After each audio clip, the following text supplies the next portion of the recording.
novamente. Agora, aqui na plenária, o tema é relação CNC e entidades de base. E eu chamo aqui ao palco, então, os nossos debatedores, começando por Nara de Deus, ela que é chefe da Divisão de Relações Institucionais da CNC, por gentileza.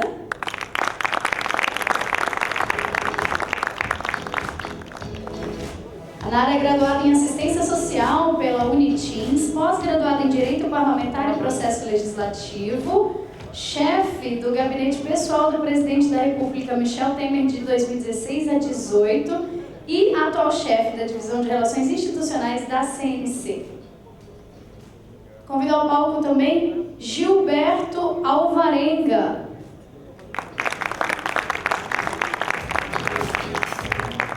Gilberto é advogado especialista em Direito Tributário e mestre em Ciências Contábeis, secretário-geral da Comissão de Assuntos Tributários da OAB Rio e membro da Comissão de Assuntos Tributários do CRC Rio de Janeiro, professor convidado da Faculdade Presbiteriana Mackenzie Rio, consultor jurídico da FEComércio Rio e consultor tributário da CNC.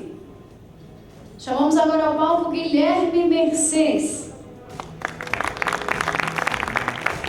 Ele que é bacharel e mestre em Economia pela Universidade Estadual do Rio de Janeiro, formado em Scenario Planning pela Universidade de Oxford, ex-secretário de Fazenda e presidente do Fundo de Previdência do Estado do Rio de Janeiro, CFO de empresa de grande porte e atual economista-chefe da Divisão de Economia e Inovação da CNC, com 10 anos de experiência liderando estudos e pesquisas econômicas e financeiras.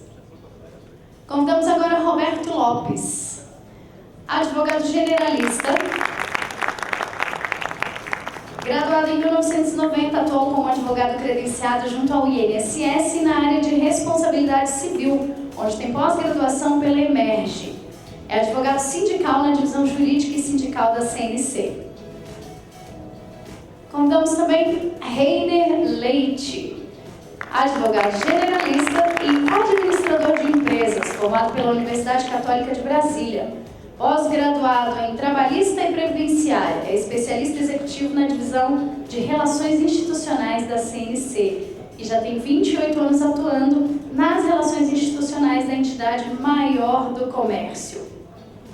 Chamamos ao palco Felipe Miranda. Felipe é especialista técnico da Divisão de Relações Institucionais da CNC, graduado em Administração, possui especialização em Planejamento Estratégico, Gestão de Projetos e em Assessoria Parlamentar. Ele atua no acompanhamento legislativo de matérias nas esferas de Finanças e Tributação, Turismo, Defesa do Consumidor e Minas e Energia. Formado o nosso painel, convido então o nosso moderador, que vai conduzir o debate sobre as relações da CNC.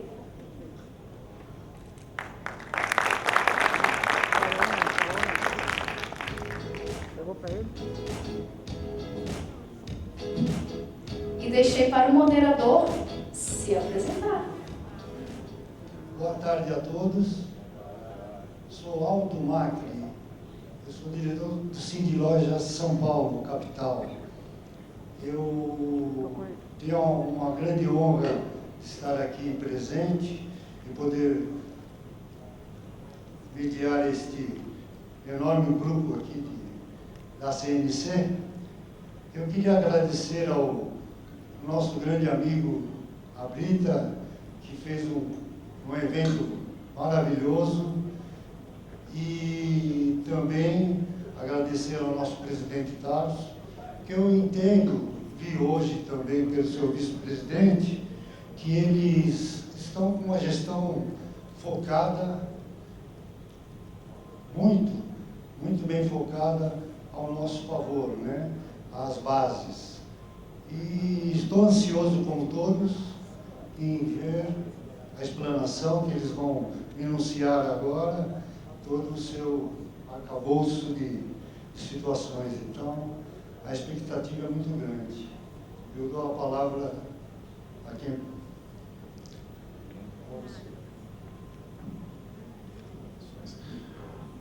Boa tarde a todos. painel agora é para a gente estabelecer um relacionamento, um debate, uma apresentação sobre tudo aquilo que a Confederação tem feito para aperfeiçoar o seu relacionamento com as suas bases. E antes de iniciar o debate, a plenária, para falarmos um pouco sobre alguns temas prioritários para o sistema, nós preparamos uma dinâmica de falar um pouco, apresentar, a CNC passou por algumas reformulações, é importante que todos conheçam essas reformulações, e de uma forma bastante breve, nós vamos passar para que cada área apresente um pouco sobre os seus trabalhos, e a partir daí fazer uma explanação sobre as temáticas que a CNC entendeu como prioritária para trazer neste momento. Então, Nara, por favor.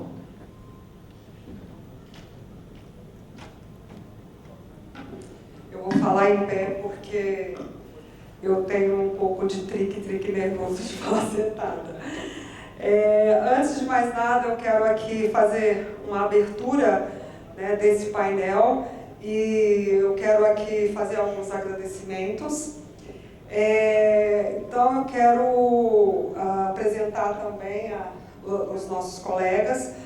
É uma imensa satisfação participar do 37º Congresso Nacional de Sindicatos Empresariais, CNCE, evento de grande importância para o comércio de bens, serviços e turismo. Quero agradecer aqui o presidente da Federação do Distrito Federal, José Aparecido, como apoiador deste evento. Agradecer também o estimado anfitrião, o Sebastião Abrita, o presidente do Sindivarejista. Por essa oportunidade, eu quero apresentar o trabalho realizado pelas divisões técnicas da CNC. Aqui nós vamos estar à disposição dos senhores, que quiserem fazer algumas perguntas, vão ter pessoas aí recolhendo aí as perguntas. Óbvio que nós não conseguimos responder a todas, mas estamos aqui à disposição. E os técnicos, eles vão cada um apresentar aqui as divisões da CNC para que os senhores tenham maior conhecimento da nossa entidade. E discutir nessa plenária também os relevantes assuntos como impactos de legislação tributária, empresarial e trabalhista no ambiente de negócios. Em nome da divisão de Relações Institucionais da CNC, representada por mim, Nara de Deus, e pelos especialistas da área, que está aqui o Reiner e o Felipe. Saúdo também o senhor Aldo Macri, do Sindilojas de São Paulo, o chefe da divisão jurídica e sindical, Dr. Alain MacGregor, que será representado pelo advogado da DJS, Dr. Roberto Lopes, o chefe da divisão de economia e inovação, Dr. Guilherme Messias, o consultor técnico tributário da CNC, Dr. Gilberto Alvarenga, e os demais presentes. A divisão de relações institucionais da CNC tem como princípio resguardar e proteger a atuação da CNC no desenvolvimento sindical do comércio, integrando de forma colaborativa os sindicatos na formulação de políticas públicas. A CNC cumpre o papel de difundir a cultura legislativa e executiva, cujo entendimento é profundamente relevante para a consolidação da democracia brasileira. Assim, buscamos afirmar, fortalecer e defender o sistema comércio com ações estratégicas de relacionamento com os poderes legislativo e executivo, adequando as leis e aos atos normativos em conformidade com os anseios do comércio de bens, serviços e turismo. Nesse talk show será uma oportunidade de apresentar os posicionamentos e as diversas ações realizadas pela CNC na representação e afirmação de defesa institucional dos interesses dos empresários de todo o Brasil. Juntos, debateremos temas como fortalecimento dos acordos e convenções trabalhistas, desburocratização, simplificação de registros e abertura de empresas, diminuição da carga tributária, dentre outros assuntos de extrema relevância. Que tenhamos um excelente encontro sindical. Passo a palavra agora para o Felipe. Obrigado, Nara. Antes de falar um pouco mais da nossa área de relações institucionais, passar a palavra para o Dr. Guilherme para apresentar um pouco sobre a área a divisão de economia e inovação da CNC. Obrigado, Felipe. Boa tarde a todas e a todos. Prazer estar aqui com essa mesa de meus colegas, Nara, Reiner, nosso mediador, Roberto, Alvarenga, os presidentes de federação e sindicato que aqui estão. A CNC, na área econômica, sempre foi muito forte, principalmente com as suas pesquisas. Cito aí algumas importantes. Hoje, por exemplo, a gente divulgou o índice de confiança de consumo das famílias, por exemplo, apontando uma perspectiva favorável para o consumo das famílias de forma geral. Isso tem sido impulsionado muito recentemente por conta das diversas medidas de auxílio de renda que houve agora nos últimos meses. Então, as famílias, de fato, estão com mais apetite para consumo, e isso tem sustentado uma previsão maior de crescimento também da economia brasileira esse ano. Presidente Queiroz, a nossa projeção para esse ano é um crescimento em torno de 1,7% do comércio varejista, acima de 2% para os serviços, de forma geral, que se sentiu muito na crise. Sou como presidente da Federação do Rio de Janeiro, onde o serviço é muito forte, a gente sentiu isso na pele, e também o crescimento mais forte das atividades do turismo, que a gente está projetando entre 3,5% e 4%. Outra atividade também muito prejudicada, principalmente a parte de eventos e recepções por conta da pandemia. E outras pesquisas importantes também têm sinalizado para alguns desafios. Eu citaria aqui a pesquisa de endividamento das famílias. Para vocês terem uma ideia, essa é uma pesquisa muito poderosa da CNC e que a gente tem tentado expandir ao máximo essa potencialidade. Para vocês terem uma ideia, são 18 mil famílias entrevistadas todo mês. E, de fato, o endividamento é um dos pontos que tem me preocupado bastante, Alvarenga. Hoje, 80% das famílias brasileiras sofrem com dívidas. E mais de 30% delas estão com contas ou dívidas em atraso. Isso num cenário onde a gente tem uma taxa de juros não só alta, mas como crescente. Hoje a taxa de juros Selic está chegando perto dos 15%. Então eu somo umas famílias muito endividadas por conta da pandemia. É verdade que o endividamento explodiu na pandemia. E eu tenho uma alta da taxa de juros, ou seja, eu tenho um orçamento familiar cada vez mais apertado. E esse orçamento familiar já tem vindo muito apertado por conta da inflação. Então, sim, a gente tem perspectivas boas para esse segundo semestre, mas eu me preocupo bastante com a questão do endividamento e das altas taxas de juros e o peso disso no orçamento familiar. Isso porque, quando a gente olha para o mundo como um todo, Felipe, eu diria que a gente pode esperar um mundo onde a inflação vai continuar alta, porque o mundo está vivendo hoje uma crise de oferta muito grande. Isso, obviamente, tem a ver com pandemia, tem a ver com problemas geopolíticos de forma geral, mas a verdade é que o mundo está com um problema de cadeia de supply chain, uma cadeia de oferta muito grande. Falta chip, e a gente vê a China fazendo exercícios militares em Taiwan, que é o principal fornecedor de chip.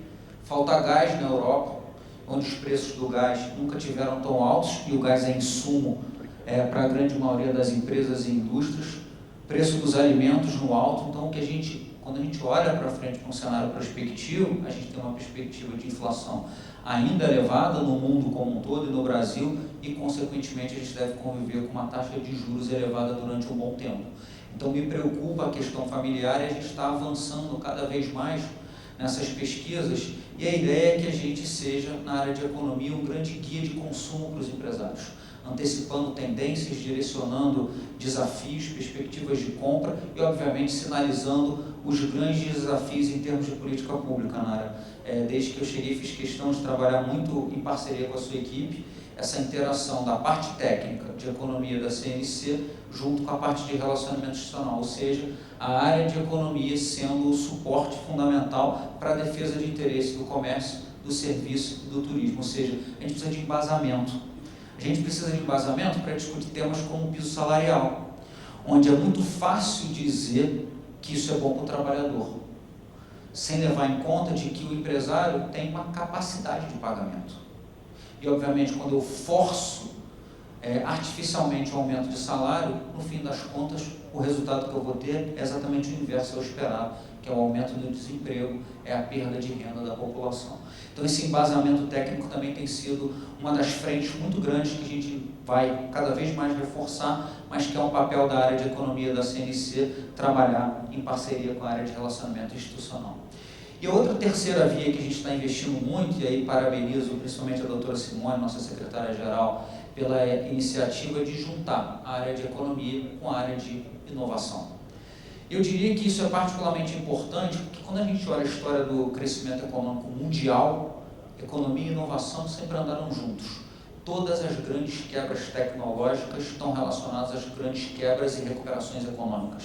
Foi assim em todas as revoluções industriais, e eu diria, não que a gente está numa revolução industrial, porque hoje é muito difícil dizer o que é indústria, o que é serviço, o que é comércio, mas certamente nos próximos 10 anos a gente vai ver o mundo passar pelas maiores transformações econômicas e sociais que a gente viu na história recente. E a economia e a inovação vão andar muito juntos, porque tenho certeza, muitos dos negócios, da forma de produzir hoje, serão totalmente diferentes nos próximos 10 anos. É fácil olhar para países um pouco mais desenvolvidos e alguns lugares específicos. Eu sempre cito Califórnia, nos Estados Unidos, onde hoje, por exemplo, você vai às ruas e o carro elétrico já é o carro dominante. Como você vai para o Reino Unido, onde também tem muito avançado, e todo o padrão de comércio e serviço está mudando.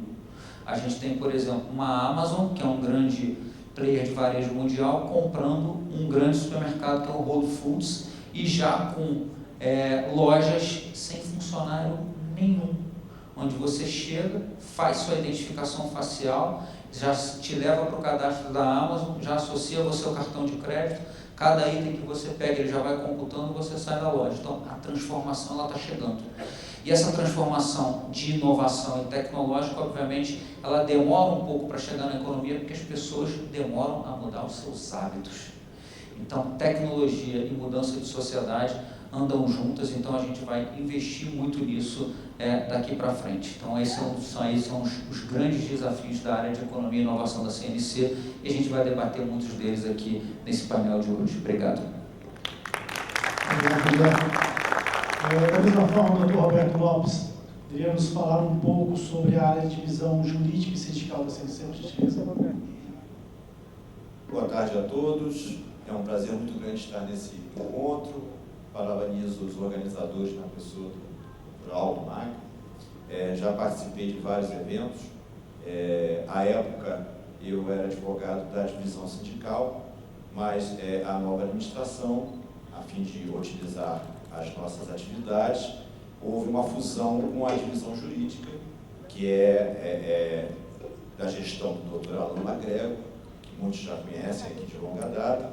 Então, hoje, nós passamos a nos denominar divisão jurídica e sindical da CNC. E a nossa atuação, que foi fundida, ela passa a ter um viés mais importante, porque nós assessoramos todas as entidades do sistema CNC, as federações, SESC e SENAC, através da emissão de pareceres jurídicos, de consultas que nos são formuladas.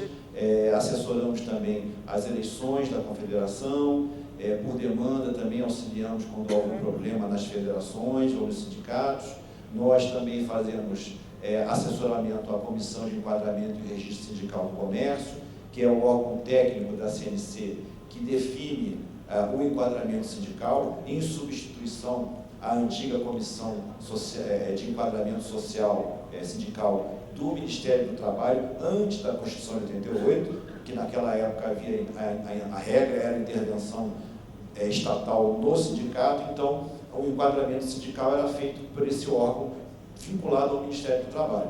Com a liberdade sindical após a Constituição de 88, as entidades passaram a se autorregulamentar e a CNC saiu na frente, criando-se o comércio, que é a nossa autorregulamentação do sistema, e criou a Comissão de Enquadramento e Registro Sindical, que analisa os enquadramentos, conflitos de representação entre sindicatos, registro das entidades no seu comércio, verificação se o princípio da unicidade sindical está sendo observado, enfim, uma série de atividades que é uma forma de depurar, de atualizar e de manter o sistema harmônico e coeso, estabelecendo inclusive regras, procedimentos que devem ser observados por todos.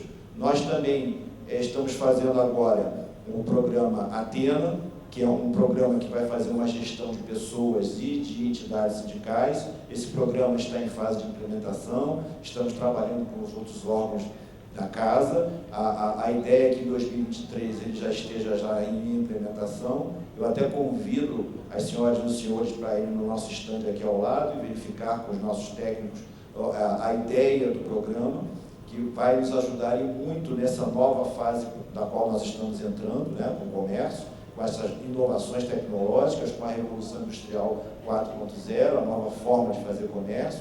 Então, é muito importante que a gente fique interligado, com uma capilaridade cada vez mais próxima, assim, para que nós permanecemos fortalecidos, porque a divisão jurídica e sindical, ela participa de vários fóruns nos órgãos governamentais, inclusive internacionais, como a OIT, por exemplo, em que nós comparecemos lá todos os anos, debatendo várias convenções que impactam a nossa economia e as atividades das empresas, tentando minorar alguns efeitos, discutir algumas questões, evitando que certas matérias sejam aprovadas que venham nos prejudicar o comércio de bens, serviços e turismo.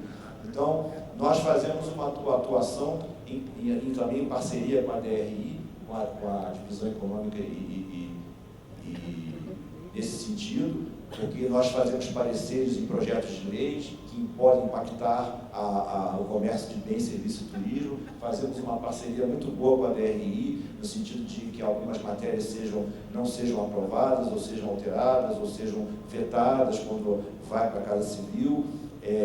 Então, todo esse arcabouço institucional que a CNC realiza na sua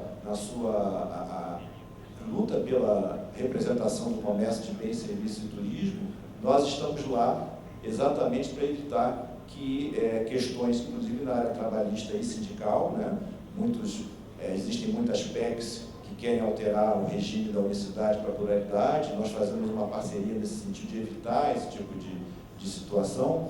Então, nós estamos abertos para qualquer dúvida que os senhores tenham. Nós estamos também fazendo uma reestruturação do aperfeiçoamento de dirigentes sindicais, que é uma espécie de curso que nós ministramos por demanda nas federações, em que a gente apresenta para os sindicatos, a elas filiados, o que é a organização sindical, qual é o papel do dirigente sindical, o que ele faz, o que ele pode, quais são os seus limites, qual é a função do sindicato, da federação, da confederação, dentro da legislação, da Constituição, uma espécie de curso para que o dirigente sindical, principalmente aquele que se insere nessa nova atividade, né, por eleição, né, nós sabemos que já tivemos muita renovação aqui nos sindicatos, por conta das últimas eleições.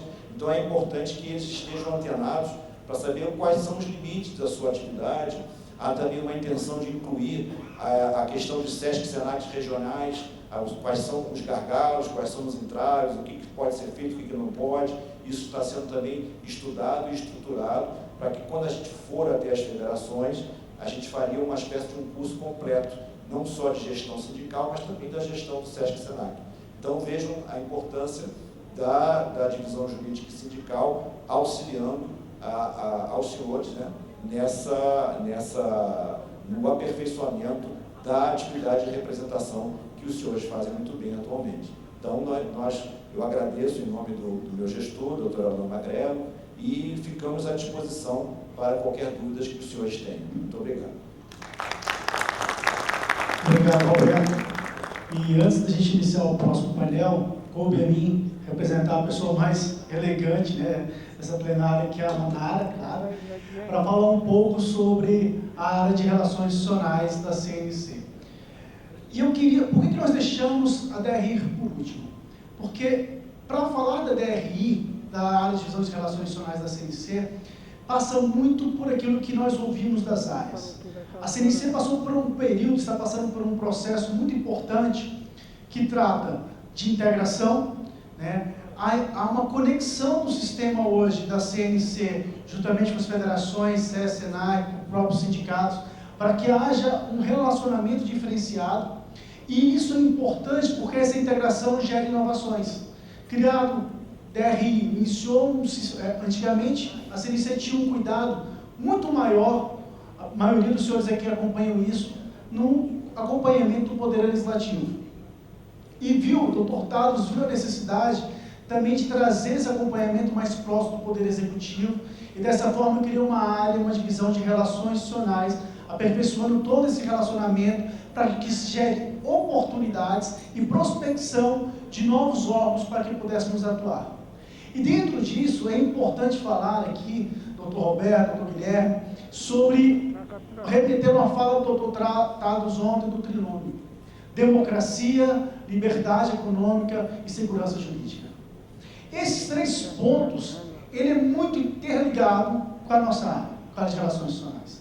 Porque se a gente precisa desenvolver metodologias, legislações, aperfeiçoar todo o mecanismo, um regulamento que tratam sobre as nossas empresas, isso se dá no poder público. E nós somos responsáveis por levar essa demanda, os anseios dos senhores, do setor empresariado, do SES, SENAC, para o poder público e assim mudar a forma de atuar. Queremos atuar cada vez mais de forma propositiva e por isso que foi criado, dentro dessa nova visão de integração, a agenda institucional do Sistema Comércio, que é um documento, que é uma agenda, que é um sistema, que é um mecanismo, onde os senhores estarão integrados à CMC, juntamente com as federações, SES, SENAC e principalmente, doutor Aldo, aos empresários. Nós precisamos entender a força que o comércio tem de bens, serviços e turismo. Eu costumo falar isso, porque é até interessante a gente sempre voltar isso, essa frase. Nós somos os únicos setores, comércio e serviço, são os únicos 2 setores que existem em todos os municípios do país. Não há lugar algum que a gente viaje para esse país que não haja comércio, que não haja serviço. Então nós temos o know-how, a oportunidade, o dever de juntos, todos nós, levarmos todos os anseios para a formulação de políticas públicas. E a DRI é responsável por fazer essa coordenação. Nós temos uma rede, que é uma rede nacional de assessoria legislativa, mas nós estamos mudando isso para aperfeiçoamento de legislações, que a gente tem a oportunidade de visitar todas as legislações, que principalmente no município, no estado de cada um dos senhores, e aqui no âmbito federal, que impactam os nossos negócios. As leis, elas são esparsas, então existem diversas leis que nos impactam diariamente. E nós temos que mudar essa realidade. Nós temos que juntar a nossa força, o nosso conhecimento, o nosso know-how, os nossos posicionamentos, para ir junto e levar àqueles que fazem a formulação dessas políticas públicas as nossas propostas. Porque assim seremos fortes. De fato, juntos aqui, a CNC entendeu isso, juntos, conectado, integrado, cada uma das áreas, trazendo conhecimento jurídico e sindical, que está sob a competência do Dr. Alan, do Dr. Roberto e toda a equipe da DJS, o conhecimento de economia, que está sobre o gerenciamento do Dr. Guilherme, e todo o know-how que a Confederação tem, juntamente com as câmaras do comércio, com essa relação mais próxima com as federações, com os sindicatos, trazer essa base de conhecimento para nós formularmos as políticas públicas. E por que isso é importante? Hoje, existe apenas no Congresso Nacional, vou trazer um dado para os senhores, 7.400 projetos, 7.400 projetos que nos impactam de forma direta ou indireta. Tramitando, olha o volume de legislações, de alterações, de proposições que todos os dias temos afetado. E desses projetos, 2.800 projetos são prioritários. Quando a gente fala sobre esses números, a Nara, quando chegou, nós falávamos muito isso. E a Nara falou, mas são muitos projetos. E quando a gente começou a olhar os projetos da Nara, realmente são muitos os projetos prioritários com impacto direto sobre nossas empresas. Em cada um dos setores aqui representados, existem oportunidades e ameaças. E é sobre as ameaças nós temos que ir lá e fazer com que aquele projeto, ou ele seja arquivado, ou que até o texto sobre aquele projeto altere. E sobre as oportunidades, nós temos que criar um grupo forte de pressão dos empresários do comércio e serviço e ir lá e fazer a positivação daquela matéria. E isso se propõe a agente institucional, unificar o nosso conhecimento. Unificar as ações que a CNC, juntamente com a federação, com o sindicato doutoral, nós fazemos para mudar essa realidade. E isso precisa ser feito desde a base, com um olhar mais cuidadoso, técnico, especializado, mas que a gente crie uma agenda de trabalho. O que nós estamos aqui hoje apresentando, juntamente com as áreas e a DRI, é convidar cada um dos senhores para se unir a nós, doutor Aldo, principalmente com a visão empresarial que o senhor e os demais empresários aqui presentes têm, para que nós possamos juntar conhecimento e força para mudar essa realidade do país. Então, a área de divisão de relações institucionais, ela tem essa capacidade de fazer essa interlocução interna entre o sistema, colher todas essas informações e levar até o poder público. E o que é mais interessante, o momento, por mais que a gente esteja passando por momentos de eleições, mas o momento é importante se fazer isso, porque agora que os nossos futuros governadores desse país, eles estão criando sua agenda de trabalho. E agora que nós temos que dar a eles insumos para que sejam incluídas nossas pautas nessa agenda de trabalho. E sobre essas novas pautas, que a gente vai iniciar agora um painel para tratar sobre cada uma das principais pautas que foram elencadas. Então, nós vamos falar um pouco agora sobre legislação tributária, legislação trabalhista, legislação empresarial e os impactos que elas têm sobre o nosso sistema. E a plenária toda ela foi construída para mostrar essa integração entre as áreas. Mas ela só vai funcionar de forma real se os senhores participarem dela. Porque quando a gente fala de integração, a gente precisa da participação dos senhores. Então, queria convidá-los, a escreverem suas questões, as suas dúvidas, qualquer apontamento que considerar necessário, encaminhar a nós, doutor Aldo, para que a gente possa fazer esse encaminhamento aos técnicos da CNC. Mas, de qualquer forma, estamos aqui à disposição para fazer essa apresentação e vamos iniciar. Eu queria só, nesse ponto que você tocou, a importância real. Eu estou no sindicato desde 2002. O que me levou para o sindicato foi uma situação dessa, legislativa. Houve um projeto de lei, não vou entrar em detalhes, que proibia o comércio de certos artigos. Então eu fui no sindicato, eles me abraçaram, resolvi, vim até Brasília, aqui conseguimos, entramos com a DIN e tudo mais, e no fim foi extinto o processo. Então isso é de uma relevante importância no acompanhamento e que as bases possam levar a vocês, ou diretamente, ou por intermédio da federação, essa interligação é importantíssima. Então, é só queria destacar isso, que eu estou aqui hoje por esse caminho que vocês enxergaram. Doutor Aldo, esse discurso é importante, porque testemunhos como esse, que nós queremos que sejam diários sobre nossas vidas. Nós precisamos dessa interlocução. E conversava ontem com um executivo de um sindicato sobre a importância dessa relação institucional. Então, nós precisamos avançar sobre esse tema, porque de fato ele é muito importante para o fortalecimento das nossas entidades. Eu vou aproveitar o gancho aí do seu comentário, Aldo. Inclusive, nós tivemos agora, há alguns dias, o projeto lá dos farmacêuticos, né? E é um projeto extremamente polêmico e fomos até demandados também pelo sindicato, né, aqui de Brasília. Eles procuraram a federação nos demandou e nós abraçamos com ele, né, Felipe, inclusive, que é o responsável por esse projeto. Então, é importante realmente essa procura, né, de vocês demandarem para a gente, porque é uma forma que a gente também tem condições de ir lá e batalhar e lutar e correr atrás. O Felipe, inclusive, esse dia lá nós conseguimos retirar de pauta, né? Ainda não vencemos, temos muito caminho aí pela frente, mas é só para enfatizar um pouco o seu comentário e dizer que é importante essa atuação da DRI nesses processos, nesses projetos de lei, e a gente está à disposição e nós somos incansáveis, nós não deixamos barato não, a gente corre atrás e luta mesmo, e graças a Deus nós temos vencido, né? Nós temos aí sido demandados, muito demandados, o Dr. Tadros tem cobrado muito da gente a nossa atuação sempre, para não deixar perder mesmo. Então a gente tem feito isso e é importante que vocês participem mesmo, que vocês nos demandem. Boa tarde.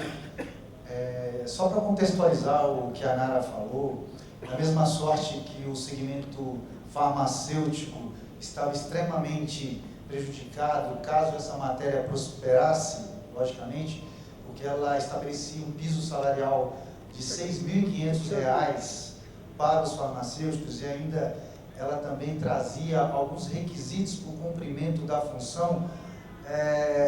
Da mesma sorte, outros segmentos econômicos aqui presentes têm nos demandado e a DRI tem colocado em prática todas as ações possíveis e necessárias com base regimental para estabelecer a defesa de interesse, né?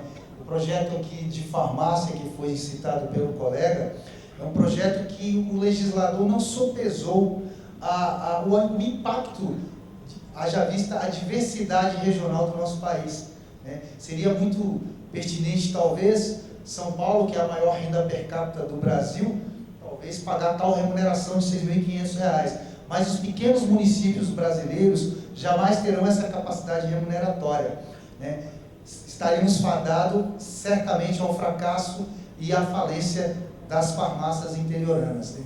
Eu estou vendo aqui a presença aqui do nosso presidente Arquimedes aqui, do Confere, né? É um case extremamente importante de citar em todas as plenárias, porque a DRI, juntamente aqui com a tutela da Nara, nós colocamos em prática todos os esforços e empreendemos todas as ações com base nos posicionamentos criados pela DJS, juntamente com o posicionamento do CORE e do Confere, para salvaguardar os direitos dos representantes comerciais. Era um projeto de lei que, sem dúvida alguma, precarizava a relação e automaticamente, talvez poria fim até mesmo à continuidade do cumprimento da função social dos representantes comerciais. E a DRI, juntamente com a Renales e com todos os esforços, conseguimos uma sinergia e conseguimos arquivar o projeto. Isso só são modelos de práticas, de boas práticas exercidas pela Confederação Nacional do Comércio, no que toca à defesa de interesse dos segmentos representativos do comércio de bens, serviços e turismo. Obrigado. Obrigado, Reni. Já que já iniciamos um pouco da pauta, né, de assuntos prioritários, queria, doutor Roberto, iniciar pelo senhor um questionamento. Nos últimos meses, suscitou a possibilidade de revogar partes da reforma trabalhista. Como uma medida dessa poderia impactar sobre as empresas? Olha, a reforma trabalhista ela foi o início de uma inovação legislativa que veio quando de uma decisão do Supremo Tribunal Federal, do ministro Luiz Roberto Barroso, que disse o óbvio, que a negociação coletiva deve prevalecer, porque a Constituição, no artigo 7º, no inciso 23 ou 27, agora não me recordo, já fala da importância da negociação coletiva como instrumento de regulamentação das relações de trabalho. E ela vinha sendo muito desprestigiada, inclusive pelo TST. E ele, a partir de uma situação que foi levada à discussão, ele manifestou que o negociado deve prevalecer, até por conta da necessidade de se respeitar a vontade da categoria, né?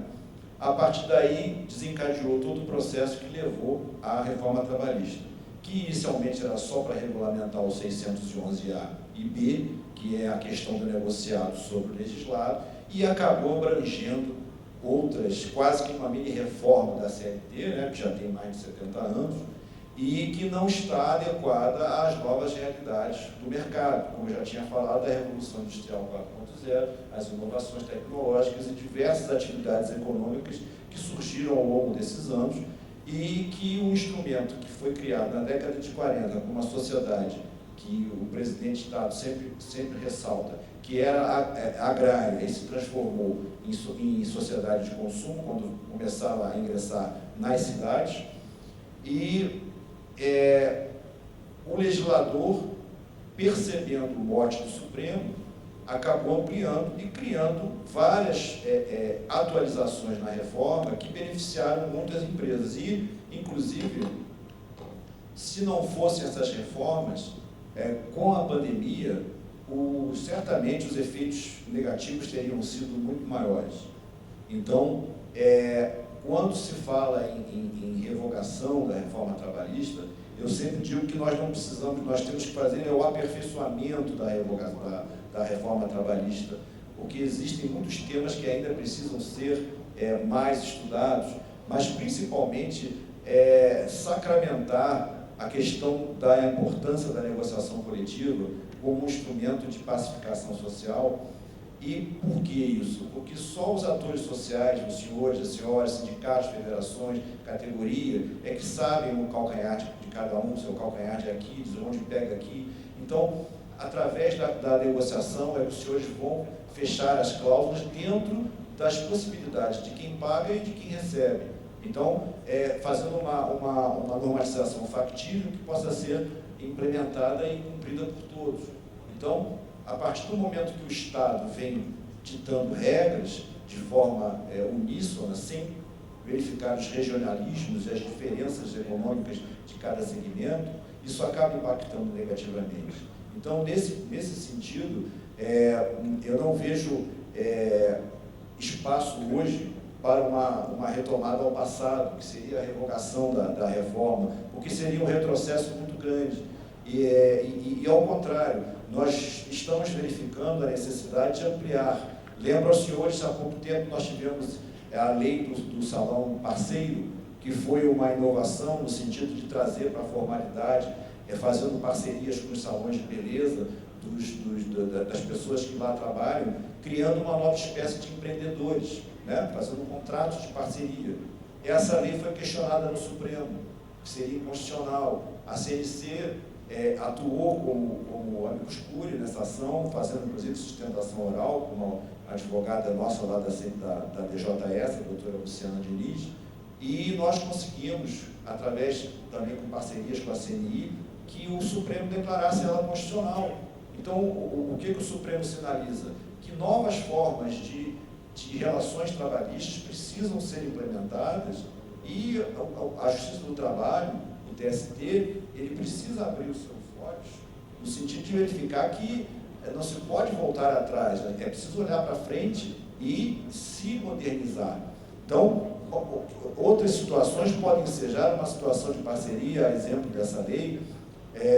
Nós tivemos há pouco tempo a aprovação da medida provisória 1108, que trata de teletrabalho. É verdade que existem alguns pontos que são polêmicos, como com relação à marcação de jornada do trabalhador que fica em casa, em regime de home office.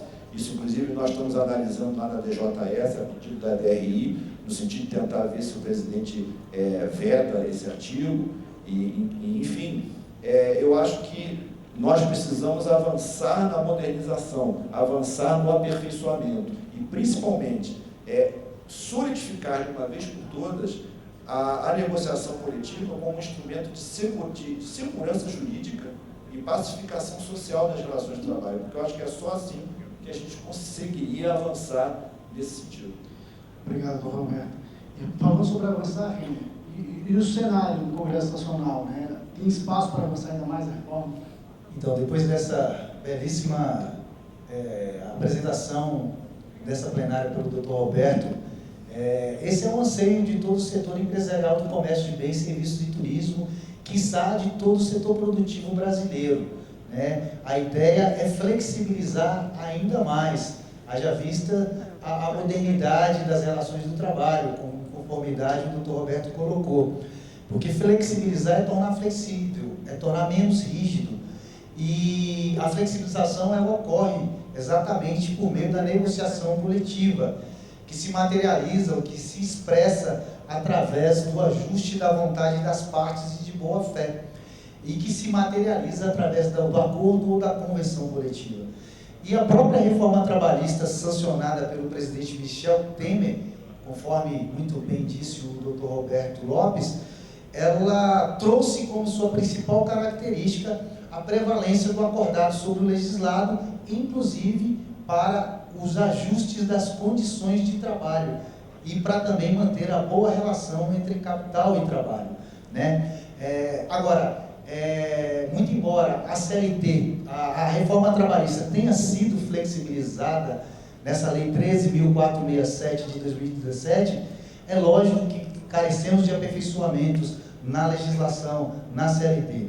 A CLT ela foi consubstanciada na década de 1940, onde as relações do trabalho eram extremamente rígidas. Havia um conceito de hipossuficiência do trabalhador, e esse conceito se perdurou até hoje nas varas do trabalho, né? E hoje, com relação à modernização, por exemplo, que se faz necessário, temos flexibilidade sempre. Nós temos, por exemplo, aqui o trabalho intermitente, haja vista a sazonalidade das atividades empresariais. O turismo é um segmento que é extremamente sazonal. E se nós não tivéssemos o trabalho intermitente, traria insegurança jurídica para o turismo. Da mesma forma que o Dr. Roberto citou agora, é a medida provisória 1108 de 2022, que está na iminência de ser sancionada pelo presidente, ela vai sancionar, ela vai trazer um regramento para o teletrabalho. Ou seja, nós temos que acompanhar as modernizações. Felipe, só para finalizar, gostaria de trazer um dado aqui para os senhores com relação à reforma trabalhista, um dado bastante interessante. Antes da reforma trabalhista e pós a reforma trabalhista. A reforma trabalhista, ela conteve o ativismo judicial. Antes da reforma trabalhista, senhoras e senhores, nós tínhamos em média, isso são dados do TST, nós tínhamos em média 3 milhões de reclamações trabalhistas por ano. Repito, 3 milhões de reclamações trabalhistas por ano. Algo extremamente inconcebido e prejudicial para o setor econômico. Insegurança jurídica total. Após o advento da reforma trabalhista sancionada pelo presidente Michel Temer, já no mês seguinte, esse número baixou para 290 mil reclamatórias trabalhistas. Ou seja, essa discrepância é algo absurdo, né? E o grande prejudicado nessa história toda era o setor empresarial, né? Que, sem dúvida alguma, era bastante onerado. E hoje, só para finalizar, Felipe, hoje as reclamatórias trabalhistas elas têm que ser acionadas de forma responsável. Antigamente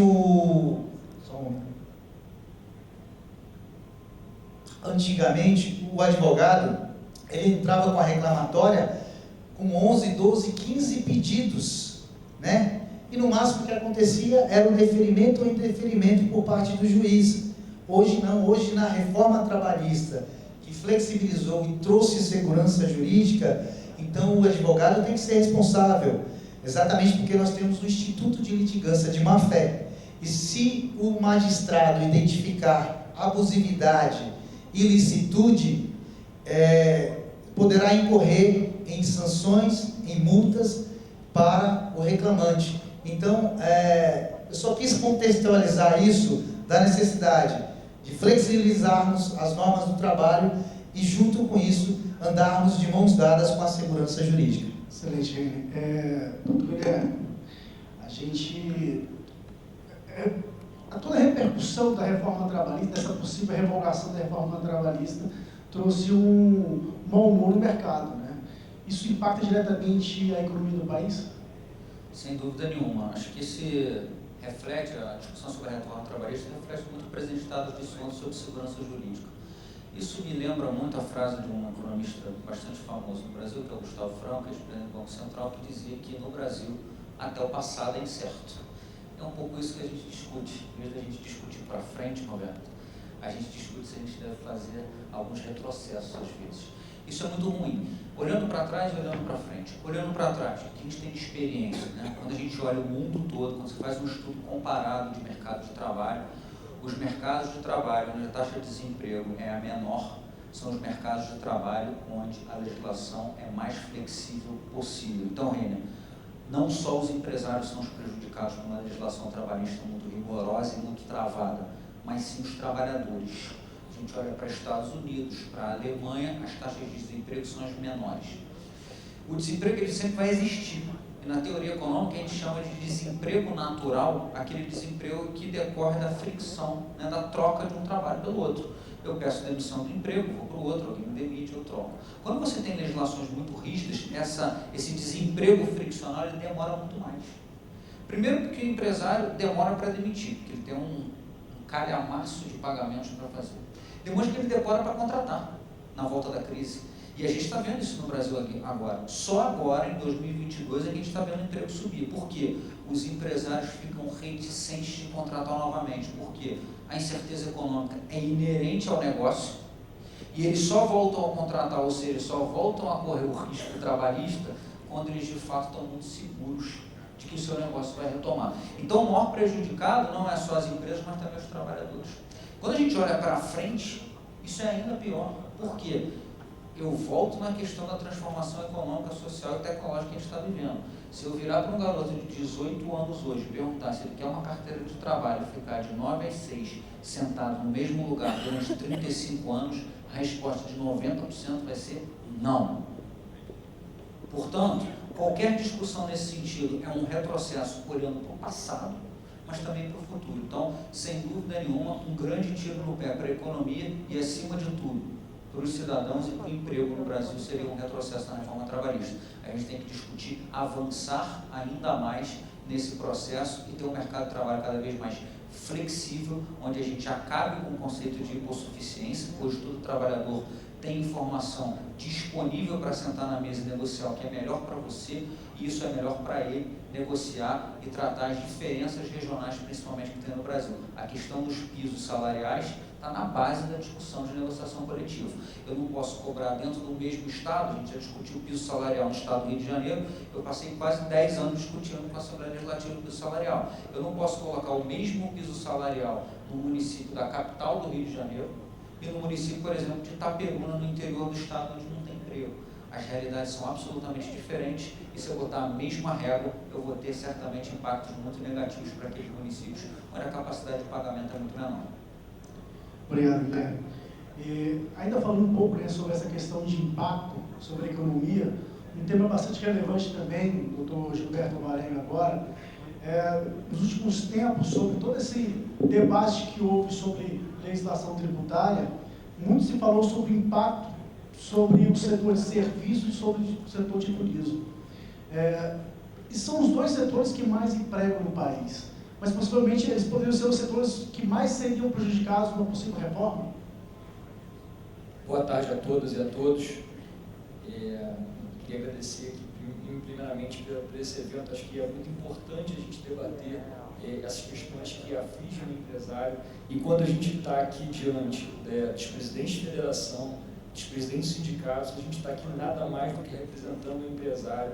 E em cada presidente de federação, em cada presidente de sindicato, eu vejo vários empresários que colocam neles a esperança de que minimamente a gente consiga manter uma estabilidade tributária, de legislação econômica, trabalhista.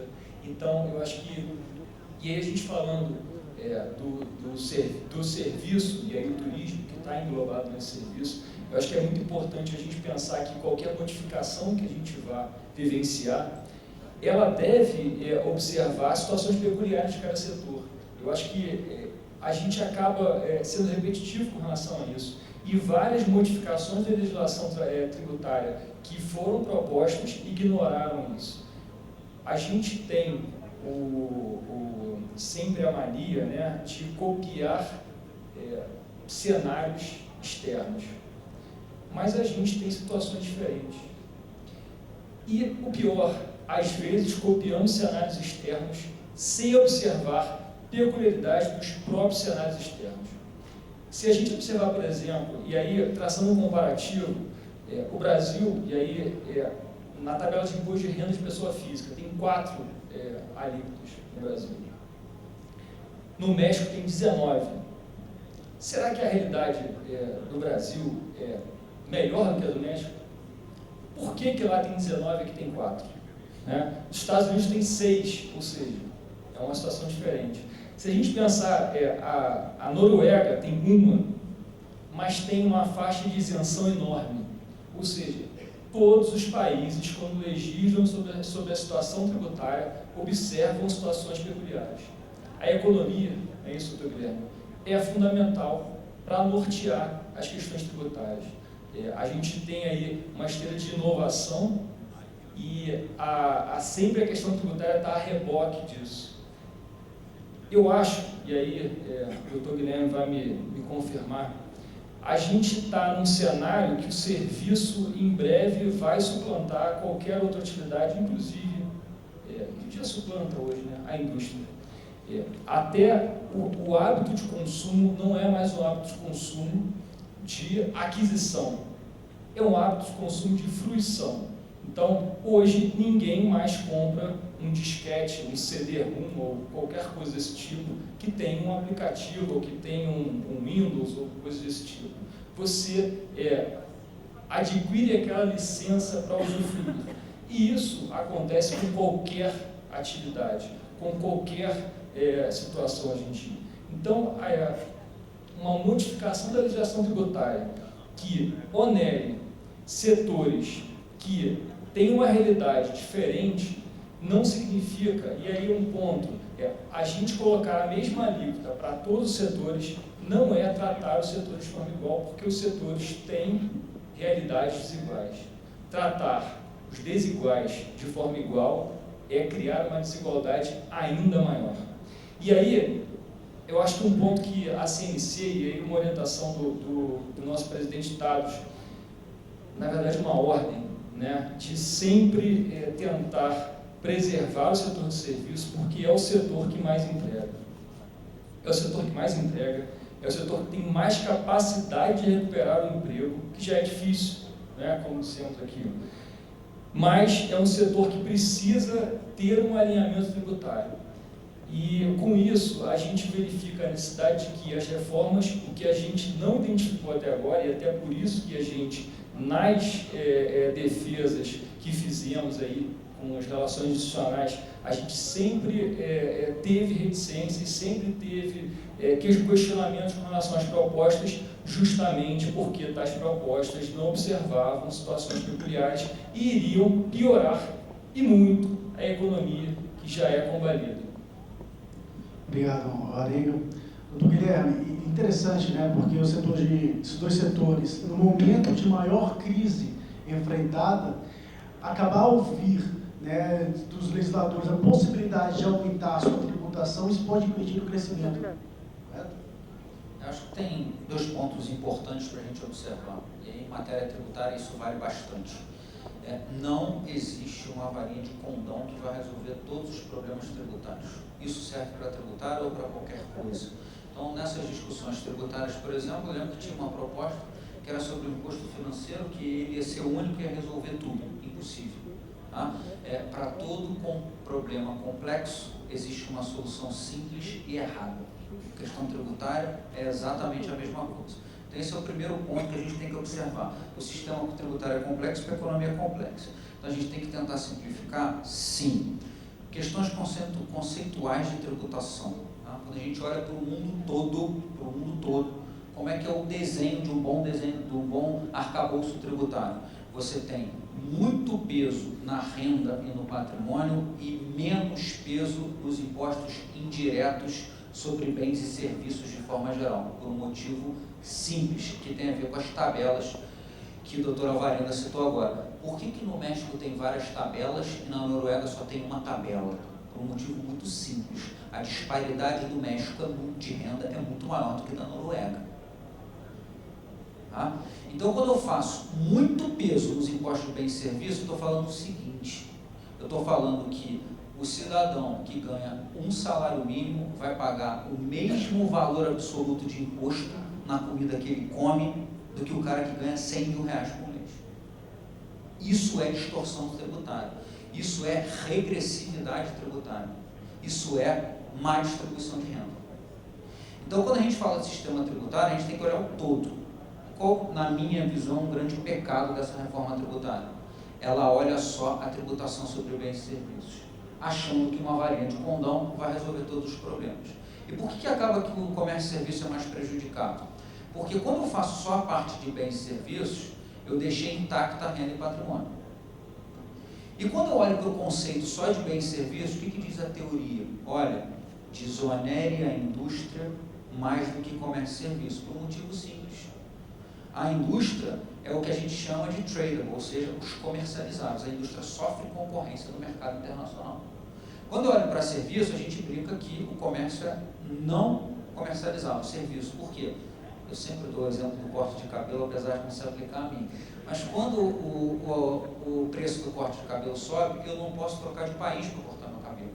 Enquanto que um bem industrial, eu posso trocar a indústria nacional por o próximo. Então, conceitualmente, o ideal é você desonerar a indústria para que o país seja competitivo no mercado internacional. Só que quando eu faço uma reforma tributária pela metade e mexo só na tributação sobre bens e serviços, acontece que eu tenho que penalizar um setor para conseguir fazer essa desoneração da indústria. Então tem um desequilíbrio que é original, tem um pecado original nessa reforma tributária. E eu acho que esse pecado original é sabido do outro lado. E aí me chama a atenção um ponto específico. Todas as reformas tributárias apresentadas, nenhuma eu vi sequer um estudo de impacto setorial sobre os setores. Nenhum. O que é de praxe em países desenvolvidos. Exemplo, você vai para a Califórnia, você tem uma legislação tributária, Variano, que diz o seguinte: você tem que consultar um modelo econômico, se toda mexida tributária acima de 50 milhões, você avalia quais são os impactos nos setores, porque sempre vão ter perdedores e vencedores. Então, os preços relativos ele tem que ser avaliado. Então, acho que você tem um pecado capital aqui, um pecado original, que é a questão de você olhar só uma parte da reforma tributária, e aí quando você quer aplicar o conceito de desoneração da indústria, você acaba prejudicando o comércio e serviço. Eu acho que um outro pecado é você não ter uma discussão sobre os impactos efetivos dessa reforma tributária nos setores como um todo. E aí você corre o risco de ter uma sobretaxação num país que já é absolutamente com a carga tributária muito elevada, um retorno para a sociedade muito baixo. Acho que essa é a grande questão. A carga tributária nada mais é que a fonte de financiamento das despesas públicas. Ou a gente torna o Estado mais eficiente, que entrega melhor para o contribuinte, ou então a gente vai ter uma carga tributária cada vez maior. Já chega. A gente já trocou a inflação na década de 90 com mais carga tributária. A carga tributária saiu dos 20 e pouco, que é igual os Estados Unidos, já está em quase 40%. Só que a inflação também não quer mais voltar. Então, a discussão principal é como é que eu torno o governo mais eficiente. Depois disso, a gente começa a conversar como é que a gente transforma os impostos mais eficientes para o contribuinte. Mas acho que esse, Guilherme, é o ponto. A gente está aqui falando de carga tributária de outros países, enquanto a América Latina, e inclusive os Estados Unidos, tem uma carga tributária minimamente 10% menor. Né? Então, esse cenário é algo que a gente não consegue explicar para ninguém de fora do país. Como a gente está aqui tentando e buscando, brigando para não aumentar uma carga tributária que já é 30 e poucos % do PIB, se compararmos com países similares e se compararmos com países vizinhos e que competem conosco, a gente tem uma carga tributária muito desfavorável e isso tem que ser repensado. Eu acho que esse ponto é o ponto de importância. E sobre isso que vocês falaram agora, dois pontos principais, né? Primeiro, memória de cálculo, e também a questão de não elevar impostos na área. CNC teve um protagonismo nesse debate sobre a defesa dos setores também. Isso. Inclusive, o presidente Tadros, ele nunca foi contra a reforma tributária, né? Mas ele acha que a reforma administrativa deveria ser feita primeiro, né? Então, ele nos orientou sempre que a nossa atuação fosse feita no sentido de que, se a reforma tributária prosseguir, ok, desde que aceitasse as nossas colocações, né? E nós tivemos, inclusive, quando estava em pauta na Câmara, né? O doutor Alvarenga aí nos acompanhou, né? Para poder discutir lá na Câmara, explicar, tentar fazer com que o estudo da CNC, né, que impactava exatamente na parte de serviço, fosse acrescentado naquele relatório. Infelizmente, nós não tivemos êxito na Câmara, não foi feito. A partir daí, quando se foi para o Senado, foi feita a mesma atuação, né, de que fosse acrescentado naquele relatório todas as nossas observações que foram entregues, inclusive lá, né? Então, mediante isso, o doutor Tadros se viu, né, obrigado a nos orientar que não deixasse a reforma tributária prosseguir, né, que nós precisávamos de incluir essa reforma nesse relatório, né, todas as observações do que impactava principalmente os serviços, né?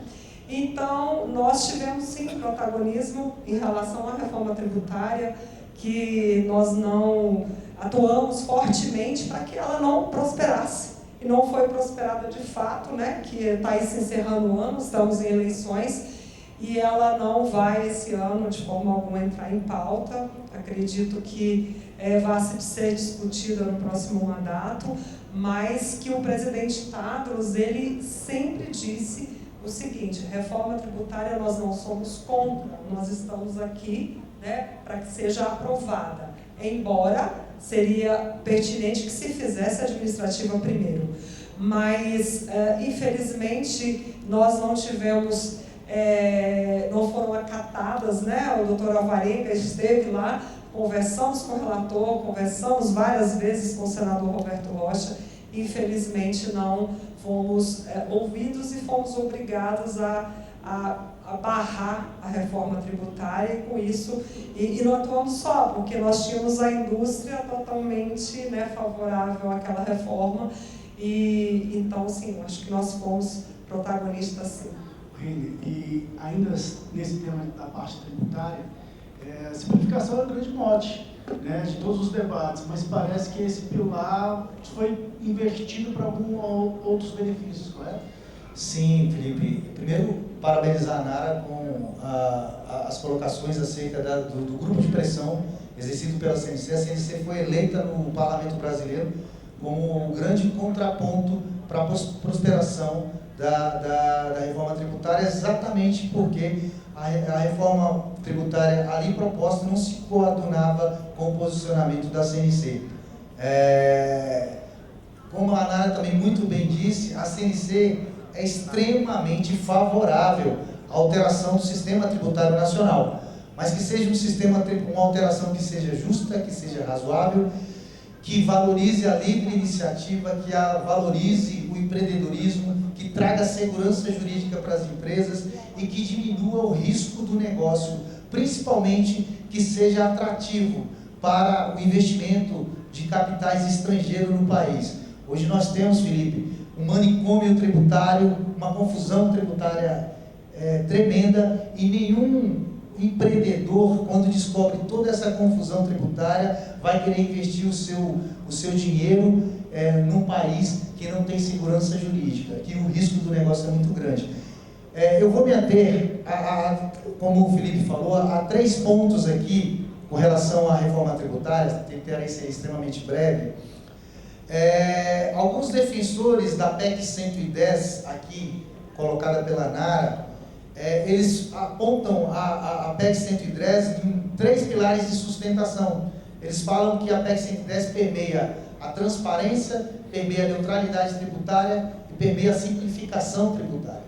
Ora, quando se fala em transparência, do ponto de vista consumerista, talvez a PEC 110 possa até possuir essa transparência, porque ela tem uma obrigatoriedade de discriminação dos impostos que serão pagos pelo consumidor. Agora, do ponto de vista empresarial, aí eu remonto à questão da memória de cálculo, não há que se falar em transparência para as empresas, porque o legislador em momento algum apresentou uma memória de cálculo da alíquota geral. Ou seja, não sopesou o impacto para os setores econômicos, indústria, comércio, agricultura, turismo, transportes. Então, não há que se falar em transparência. Outro ponto também que a gente, quando os defensores falam em neutralidade tributária da PEC 110, nós temos algumas ressalvas, exatamente porque quando se fala em neutralidade tributária, nós temos que nos remontar à teoria da tributação. E a teoria da tributação fala o seguinte: em qualquer alteração no sistema tributário nacional, não pode haver aumento da precificação de produtos e serviços. E a PEC 110, ao institucionalizar uma alíquota geral, indubitavelmente iria majorar a carga fiscal do setor de serviços, né? Ou seja, iria ferir, iria afrontar a teoria da tributação, né? E só para finalizar, do ponto de vista da simplificação, a simplificação tributária é um mote de qualquer país para primar pela simplificação no sistema de alteração tributária nacional. Hoje no Brasil nós temos mais de 5.700 municípios, os quais eles possuem a competência tributária própria para criar normas suplementares e obrigações acessórias. E essas obrigações acessórias acabam gerando e aumentando o custo operacional das empresas, né, de forma gritante, né, de modo que o custo operacional é majorado e as empresas têm que estar muito bem afinadas com os contadores, né? E eu vou citar aqui, Felipe, um ranking da OCDE dos países com eficiência tributária. De um ranking de 190 países, o Brasil se encontra na posição de 184, ou seja, o Brasil tem uma deficiência tributária muito grande. E aqueles países que possuem uma eficiência tributária, que estão bem ranqueados na OCDE, eles levam em média 160 horas para apurar, calcular e pagar tributos, enquanto o Brasil leva em média 1.500 horas para fazer o mesmo processo. Ou seja, o custo operacional para as empresas brasileiras é extremamente alto. E essa discrepância acaba prejudicando o negócio, acaba prejudicando o empreendedorismo e inviabilizando o investimento de capital estrangeiro em nosso país. Falando em investimento de capital, quero passar aqui agora para o Guilherme. Guilherme, a gente teve nos últimos anos algumas políticas de incentivo ao crédito, mas você vê oportunidades para que isso ocorra mais vezes no país? Nós estamos necessitando de mais políticas de incentivos ao crédito? Sem dúvida, esse é um ponto principal, inclusive quando a gente olha para a inovação, né? Porque esse processo de inovação, a gente está vendo o 5G, já chegou aqui em Brasília, pelo menos no meu celular está funcionando bem, a gente vai precisar preparar as empresas para essa transformação. E a gente só vai conseguir fazer isso com crédito, né? A gente conversava ontem com a Nara e foi levantado aqui a questão da diferença, quando você tem o custo do crédito, por exemplo, para a agricultura e para as outras empresas de forma geral, né? E a gente vê como é que é o desempenho agrícola do Brasil perante o mundo. Então, sem dúvida nenhuma, as políticas de crédito bem desenhadas serão um desafio. Mas aí eu volto à questão do endividamento e ao gasto público. Com essa taxa de juros voltando para perto de 15% ao ano, é muito difícil pensar em política de crédito, é muito difícil pensar em crescimento econômico robusto. E para a gente entender, eu volto à questão fiscal. A taxa de juros Selic nada mais é que a taxa a qual o governo está pedindo emprestado quando ele gasta mais do que ele arrecada. Então, se a taxa Selic é 15%, significa que o governo está falando o seguinte: olha, me empreste R$100 hoje, que daqui a um ano eu vou te devolver 115. Isso acontece porque o governo gasta mais do que ele arrecada. Então, a regra geral é, quanto mais o governo gasta em relação ao que ele arrecada, mais ele tem que botar de juros, porque menos confiável ele é, e, portanto, o risco é maior e o retorno tem que ser maior. Então, quando a gente quer falar de crédito, quer falar de desenvolvimento econômico, crescimento econômico, a gente tem que falar sempre de um governo que gasta menos e tem que pedir menos emprestado, especialmente para o PIB crescer. Qual é a grande discussão em termos fiscais? Às vezes as pessoas ficam falando muito de tamanho da dívida. E tamanho não é o grande problema fiscal. Não é o grande problema fiscal. O grande problema fiscal diz respeito a duas variáveis principalmente: taxa de juros e taxa de crescimento do PIB, porque o que interessa é a relação dívida-PIB, e a taxa de juros multiplica isso. Por que os Estados Unidos têm 120% de dívida, países da Europa têm 130% de dívida pública e não tem problema de endividamento? Porque a taxa de juros deles é muito baixa. Então, o que interessa para um país em termos de finanças públicas é a relação entre a taxa de juros e a taxa de crescimento do PIB. Enquanto o Brasil não tiver a taxa de crescimento do PIB maior que a taxa de juros, a gente não vai sair dessa armadilha. Não vai sair. Então, o que a gente precisa sempre é bater na tecla da reforma administrativa, do governo mais eficiente. Essa é a forma da gente ter menor taxa de juros e menor carga tributária. Com taxa de juros de 15%, é muito difícil pensar em política de crédito saudável e sustentável. Obrigado, Guilherme. Doutor Varenga, sobre esse assunto ainda, eu queria, na verdade, eu vou jogar duas questões ao senhor agora. A primeira é como que essa política de crédito impacta no dia a dia das empresas. E aí eu já vou emendar, porque como nós estávamos falando de microcrédito, qual a perspectiva do Simples Nacional, pensando nesse cenário que o Guilherme acabou de apontar, sobre essa possibilidade, essa problemática em torno da política de crédito que nós temos no país? Bom, eu acho que a questão atinente ao Simples Nacional é uma questão muito sensível no Brasil. A gente tem 90% das empresas no Brasil que adotam o regime tributário do Simples Nacional. Então, a gente tem um país em que 90% das empresas são empresas que faturam até R$4.800.000 ano. Isso é algo que demanda muita atenção em vários sentidos. Primeiro, qualquer alteração na situação dessas empresas pode gerar um quadro econômico catastrófico. A gente vivenciou, e voltando até um pouco essa questão da reforma tributária, as propostas e a PEC 110, por exemplo, elas afetavam empresas que estavam no meio da cadeia produtiva, ou seja, empresas que vendiam para outra empresa, o famoso B2B, né?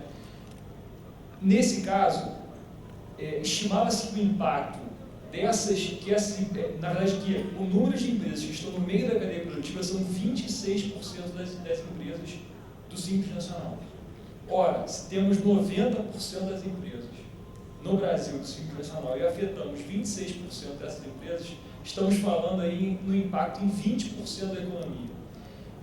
Se a gente pensar em mercado, em emprego e nos efeitos que isso pode gerar, é algo catastrófico.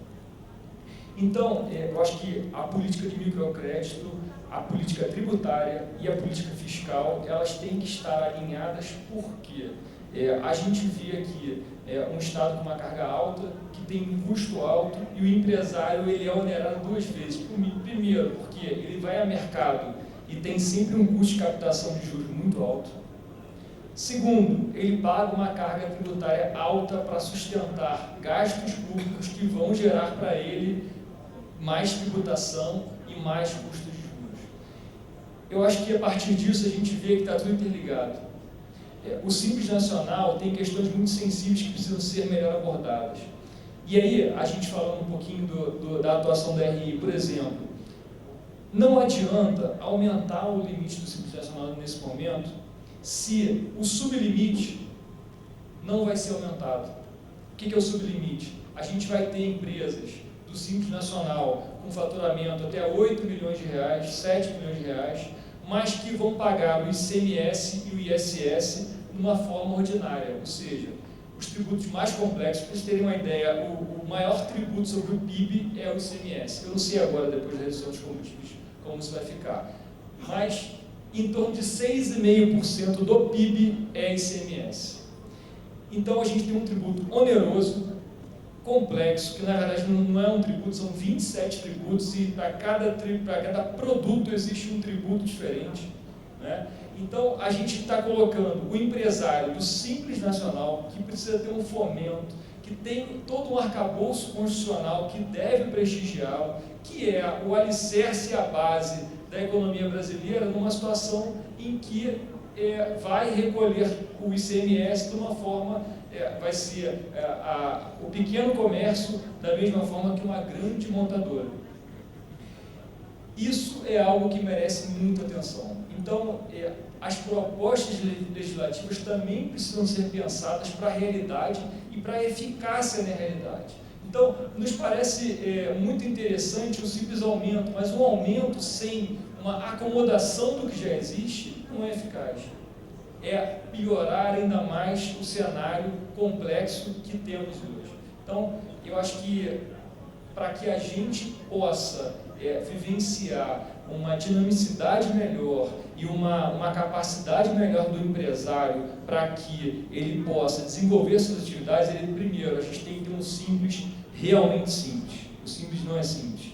Tá? Eu desafio aí quem não é contador a fazer um cálculo correto do Simples Nacional devido no mês. Você multiplica o faturamento mensal, obtém um fator, tem uma redução e depois você cria uma alíquota que você multiplica novamente pelo seu recolhimento mensal. Isso é uma coisa de louco. Eu acho que deve ter alguém deve ter o setor de complexidade, né? Porque é impossível a gente pensar num cenário que seja que se complique a cada momento, que se fique mais complexo a cada momento. Então, primeiro, a gente tem que ter um simples realmente simples.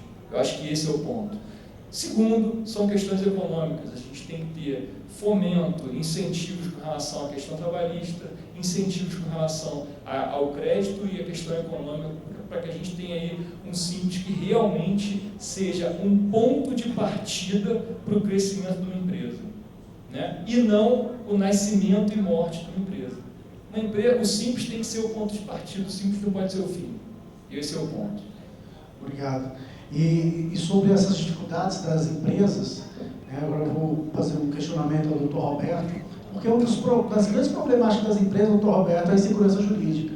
E um dos fatores que acabam gerando insegurança jurídica são legislações, proposições de legislações que criam uma regulamentação de profissões e piso salarial. Como que a CNC tem atuado? Qual é o posicionamento da CNC acerca de atos como esses? Olha, essa questão de piso salarial e regulamentação de profissões, o Supremo Tribunal Federal tem uma jurisprudência no sentido de que só cabe ter regulamentação de profissões se aquele profissional necessita de uma especialização e que sua atividade vai interferir na saúde, na segurança ou na integridade da pessoa. Então, já há uma restrição. Mas nossos legisladores, eles são muito, eles têm uma imaginação muito boa e eles querem regulamentar tudo, né? Quando a Constituição já garante a livre iniciativa e a liberdade no exercício das profissões. Mas há aquela necessidade de fazer uma espécie de reserva de mercado, que acaba engessando as relações empresariais, porque você cria categorias específicas, com regulamentações específicas, sem observar as diferenças, como eu sempre toco nessa tecla, as diferenças regionais e econômicas dos diferentes estados do nosso país, que tem dimensões continentais. Então, nós atuamos junto com a DRI no sentido de, dependendo do setor econômico que aquela regulamentação venha a afligir, no sentido de discutir a desnecessidade daquela regulamentação, e já atuamos também no âmbito do legislador judiciário, né? Aliás, é uma das outras atribuições da DJS, que é interpor ação direta de inconstitucionalidade e outros remédios constitucionais, é uma prerrogativa específica da Confederação, que a Constituição conferiu, e já conseguimos no Supremo. Alguns estados tentam regulamentar profissões. Recentemente, nós tivemos uma ADI, uma lei estadual do Rio Grande do Sul, que regulamentava a profissão de despachante. E criava uma série de regras e que aquele despachante do Rio Grande do Sul teria que ter, que os demais despachantes do país não tinham que observar. Então, e também estava ferida a competência privativa da União de legislar em direito de trabalho, no processo de trabalho. Então, nós conseguimos sucesso nessa ADI e a lei foi declarada inconstitucional. Isso ocorre muitas vezes, nós temos vários outros casos nesse sentido, e com o piso salarial também. Rio de Janeiro é um caso, nós já tivemos diversas ADIs propostas aqui no Rio de Janeiro, porque a lei estadual teima em desconsiderar a convenção coletiva, né? O que é um absurdo, porque os setores não podem, às vezes, arcar com aquele piso salarial fixado pelo Estado, que deixa de levar em consideração as especificidades, a questão das microempresas e empresas de pequeno porte e as suas diferentes áreas de atuação. Então, a CNC ela fica atenta a esse tipo de procedimento, e aí eu chamo a atenção da necessidade da atuação da Renaleste nesse ponto, em parceria com a DRI, de ficar sempre atento a qualquer propositura legislativa de regulamentação de profissão ou de piso salarial, para que a gente pince essas atitudes, essas intervenções, e a gente consiga monitorar e tentar evitar para que não haja prejuízo para o nosso sistema, né? E isso gera uma insegurança jurídica muito grande, o que é mais um complicador para a gestão das empresas, de verificar que naquela região você tem que observar o piso que já não tem naquela outra. Então isso interfere na política de empregos, interfere na contratação de pessoas, isso impacta financeiramente nas empresas, e não vejo com bons olhos essa situação, porque, volto a me referir à negociação coletiva, seria a seara adequada para que se criassem regras específicas para determinado segmento ou profissão, com as partes negociando dentro das suas possibilidades e necessidades. Então, nós estamos sempre atentos a essa questão e sempre vamos levar em consideração que a Constituição já garante a liberdade de profissão e a evitar que se faça reserva de mercado. Obrigado. Vou lhe devolver com uma outra questão. Ô Felipe, só para complementar o que o Roberto falou, é um tema de extrema importância e que requer a atenção de todos, realmente. Hoje no Congresso Nacional, nós tramita no Congresso Nacional cerca de 160 projetos de lei que pretendem regular profissões, criar pisos salariais, né? É uma temeridade, é uma insegurança jurídica, não é razoável fixar pisos salariais por lei ordinária. Conforme o Dr. Roberto muito bem colocou, a CNC, inclusive, prima e, nas oitivas do Congresso Nacional, mantém o posicionamento que a seara mais importante e a mais eficaz é que seja por meio da negociação coletiva. Esse é o nosso entendimento. Então, são 160 projetos e a CNC, de forma pacífica, se mantém divergente a todas essas matérias para que não abra precedente para a criação de pisos salariais para diversos segmentos que nós representamos. Obrigado, Reine. Doutor Roberto, ainda sobre essa questão, o senhor falou sobre negociações coletivas, né? Isso é uma matéria relativa aos sindicatos, de importância dos sindicatos, mas existem matérias também dentro do Congresso Nacional que tentam trabalhar pelo fim da unicidade sindical. Qual o posicionamento da CNC a respeito disso? A CNC tem como bandeira a manutenção da unicidade sindical e do sistema da organização sindical tal qual se encontra hoje no artigo 8º da Constituição. E por que essa bandeira? Porque se nós implantarmos a pluralidade sindical no nosso país, nós entendemos que isso vai criar um caos na organização sindical, com reflexos na gestão das empresas e nas negociações coletivas. Porque um dos principais pilares da negociação coletiva e que faz com que haja segurança jurídica quando se firmam os instrumentos coletivos de trabalho é saber para quem vou pagar e com quem vou negociar.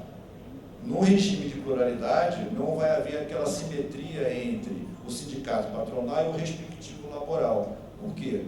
O regime hoje da unicidade prevê como regra que o sindicato, a base territorial mínima é o município. Então, nós temos um sindicato municipal. Com a pluralidade, nós podemos ter um sindicato de alguns bairros daquele município. Podemos ter um sindicato de determinadas lojas de alguma rua principal de alguma grande cidade, daquele município.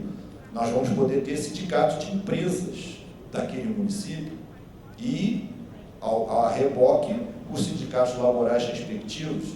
E aí, quem é que vai negociar? Mais representativo, que tem a maior representatividade. Mas como é que nós vamos aferir essa representatividade? Essa é uma grande discussão. E aí, com quem vou negociar? E aí, eu vou poder, eu sou médico, eu vou poder aderir a um sindicato dos comerciários, porque aquela negociação dele foi mais vantajosa do que a minha, porque com o regime da pluralidade não vai haver mais categoria econômica e profissional correspondente. Você vai poder fazer vários critérios, você vai poder aglutinar diferentes tipos de trabalhadores, de setores diferentes, ou empresas de setores diferentes. Isso cria uma insegurança jurídica muito grande. E não é a nossa tradição esse tipo de atuação.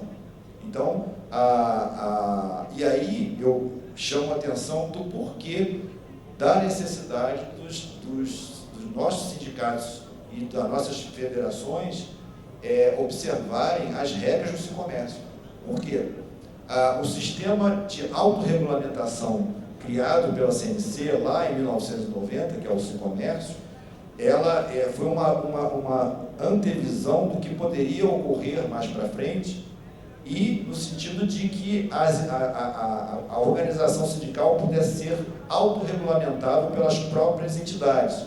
Então, por exemplo, nós podemos ter um sistema de pluralidade, mas aquela confederação que tenha uma autorregulamentação, ela seguiria o que ela escolheu para se regulamentar. E aí, a unicidade poderia ser aplicada no âmbito do Sicomércio, porque ele se autorregulamentou, tendo como mote a observância da unicidade, ainda que a Constituição seja alterada no artigo 8º, mas como ela se pelo princípio da liberdade sindical, ela se autorregulamentou e escolheu esse sistema. Então, a importância das observâncias das regras do Sicomércio e as várias resoluções que são aprovadas tanto pelas assembleias do Sicomércio como pelos conselhos de representantes da CNC, que é o nosso órgão máximo, elas visam exatamente proteger o nosso sistema dessas ameaças da pluralidade sindical, por exemplo. O sistema se autorregulamenta e se protege. Então, a CNC está atenta a essa questão e também precisamos que os senhores, dentro no âmbito estadual, através dos deputados estaduais, façam esse trabalho de conscientização, nos auxiliando também, que a Renalesco, com a DRI, também faz esse trabalho em parceria com a DJS, no sentido de que proposições desse tipo, que são PECs, porque para alterar o regime da unicidade e a pluralidade é só alterando o artigo 8º da Constituição, então através de uma PEC, que façam esse dever de casa com os parlamentares, no sentido de cientificá-los do perigo dessa alteração estrutural, que vai, sem sombra de dúvida, gerar uma insegurança jurídica, contribuindo ainda mais para o nosso caos econômico, né? Porque a gente precisa de segurança jurídica e através de um ambiente democrático e que tenha livre mercado. E se você cria esses sistemas que compliquem esse tripé, isso causa um perigo muito grande e acaba, em vez de contribuir para a modernização do nosso país, pode até ocorrer um certo retrocesso. E falando ainda sobre soluções, de resoluções de conflito, debatidos dentro dos sindicatos, então, Guilherme, tem um instrumento talvez pouco conhecido ou pouco explorado, que seria a arbitragem. Talvez seja uma solução que as empresas poderiam adotar para que pudessem avançar alguns debates e diminuir assim a judicialização de alguns temas? Sem dúvida nenhuma, Felipe. Eu acho que o presidente de Estado foi muito feliz ao cunhar as três expressões, e segurança jurídica eu acho que está permeando todas as nossas discussões aqui, né? Então, o avanço da arbitragem é outro ponto fundamental. Vários países já estão trabalhando muito nisso, o Brasil ainda está engatinhando, acho que já há boas iniciativas nesse sentido. Isso pode ser uma solução para vários aspectos, para dar celeridade, para evitar a judicialização na área trabalhista, na área civil. Eu acho, Alvarenga, também, eu tenho batido muito nessa tecla e tentei implementar isso. Fiz mas não como gostaria de fazer, que é a gente avançar também para a área de transação tributária. O governo federal avançou nesse sentido, e eu acho que os exemplos são positivos, e os estados têm que avançar. Hoje a gente tem um problema de ICMS brutal e que pode ser resolvido de outras formas, e não esperando anos para serem resolvidos e dificultando o avanço das empresas, porque muitas das vezes você fica negativo numa discussão de ICMS, não consegue avançar, porque o auditor te dá uma multa, aquilo fica anos transitando na Fazenda, vai para a primeira instância da Fazenda, corre para o Conselho Contribuinte ou no CARF, e você fica anos e anos com essas discussões que poderiam ser, obviamente, antecipadas até antes da discussão administrativa. Os próprios autos de infração já cabem você fazer transação e fazer discussão em cima dos autos de infração. Então, acho, Felipe, que, sem dúvida nenhuma, a questão da arbitragem tem que avançar, e isso está inserido no bojo, Roberto, da negociação ampla no sentido da palavra, né, das partes sentarem e negociarem conflitos e resolverem esses conflitos sem necessariamente ter participação do Estado e sem necessariamente ter judicialização das questões, que aí, obviamente, a gente cai de novo na questão da insegurança jurídica.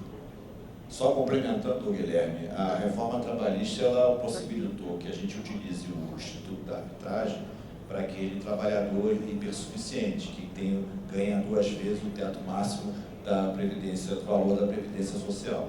E ele tem que ter curso superior, né, para poder exercer esse direito de ver as suas questões relativas ao seu contrato de trabalho discutidas no âmbito da arbitragem. Isso foi um avanço, né? Mas é preciso ir mais além e ampliar a utilização da arbitragem para os outros tipos de trabalhadores também. E aí nós caímos naquela discussão da disponibilidade e indisponibilidade de direitos, né? Porque os direitos na esfera trabalhista seriam disponíveis, não poderiam ser objeto de transação na arbitragem. Mas essa tese ela começa a se mitigar a partir do momento que a reforma trabalhista criou a figura desse trabalhador hipersuficiente, e também quando nós sabemos que o que mais se faz diariamente hoje na Justiça do Trabalho, nas audiências iniciais, é a transação de direitos trabalhistas. A primeira coisa que o juiz pergunta quando se senta à mesa da sala de audiência é se tem acordo. E geralmente esse acordo, nem sempre o trabalhador recebe 100% do que ele tem direito. Ele pode receber 70%, 60%, 50%, 40%. Isso não estaríamos discutindo, flexibilizando a indisponibilidade do direito do trabalhador. Então, isso tem que ser repensado para que nós possamos avançar na utilização desses mecanismos de resolução de conflitos que esvazia o judiciário, traz mais segurança jurídica e faz com que a atividade econômica e até mesmo a atividade profissional possam ser exercidas de forma mais eficaz, com maior segurança. Então, realmente, acredito que isso deva ser discutido para o futuro e repensado na esfera legislativa também. Perfeito. É uma pena que o nosso horário já tardou, tinha várias perguntas ainda, nós cortamos. E eu queria agradecer muito a presença dos senhores, uma bela explanação, e que leve ao Dr. Tarso o nosso agradecimento, e principalmente o foco dele hoje, que os sindicatos apontam. E que, se Deus quiser, a gente vai ter muito contato ainda. Obrigado a todos. E alguém quiser fazer alguma pergunta, pode, por favor, faça, entrega as mocinhas, a gente caminha eles com um e-mail, né? Aí será respondido. Obrigado a todos. Um bom resto de... Aldo, se me permite, antes de você sim, sem dúvida.